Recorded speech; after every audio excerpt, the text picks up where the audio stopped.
topik yang saya pilih untuk hari ini ialah bendera-bendera di bidang ortopedik. Jadi topik yang bukan sering sekali kita dengar dan mungkin semua tertanya-tanya apa bendera-bendera yang nak dimasukkan ni.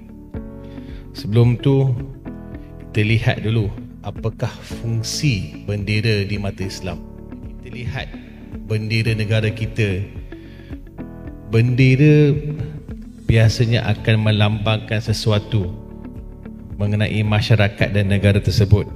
Jadi bendera Malaysia kita, lambang anak bulan itu membawa maksud Islam sebagai agama persekutuan, dan warna kuning lambang yang pada lambang anak bulan, dan bintang pecah 14 bermaksud kedaulatan raja berperlembagaan, mendukung dan menghormati lurus-lurus perlembagaan dan falsafah rukun negara, dan juga warna merah, putih dan biru tua sebagainya. Jadi kita lihat kebanyakan bendera-bendera di negara Islam di seluruh dunia pun lebih kurang ada falsafah-falsafah yang mereka membawa, seperti bulan dan bintang, untuk melambangkan agama Islam adalah agama rasmi negara tersebut. Semenjak zaman Rasulullah lagi, kita lihat bendera itu memang sudah ada fungsinya. Lebih-lebih lagi semasa di medan perang. Jadi bendera ini digunakan sebagai alat pengenalan dalam medan peperangan, simbol identiti dan kepimpinan. Kita menunjukkan kuasa dan kesatuan dalam medan peperangan, dan sesiapa yang membawa bendera itu adalah tanda kepimpinan. Maksud sekutu semua itu telah memberi mandat kepada kepimpinan tersebut, dan ia juga adalah satu petunjuk di medan perang. Kerana apabila kita bertempur di medan perang, kadang-kadang kita tidak tahu hulu hala dan ke mana nak pergi. Jadi bendera itu adalah satu petunjuk, dan kadang-kadang dengan mengibarkan bendera tersebut, kita akan tahu bahawa peperangan itu dirancakkan ataupun dihentikan. Ia juga meningkatkan semangat juang dan penyatuan umat dan simbol keimanan.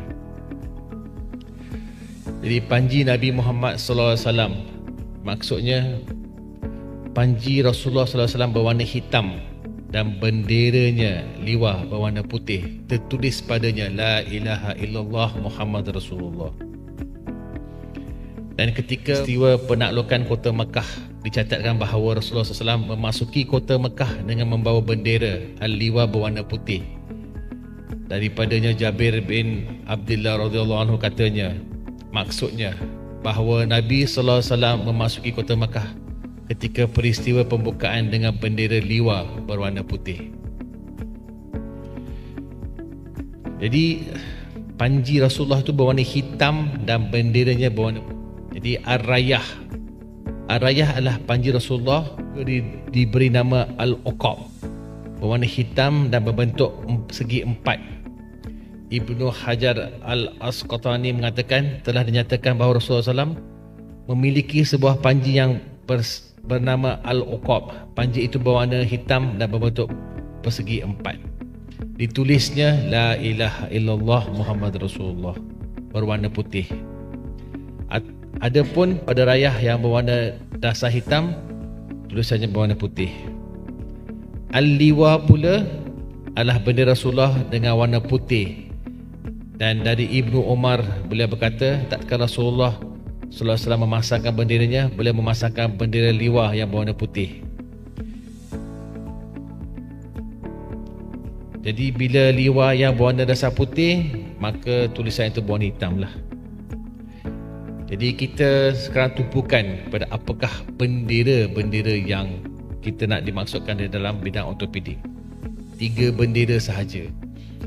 Jadi warna yang kita akan maksudkan ialah warna bendera putih, bendera kuning dan bendera merah.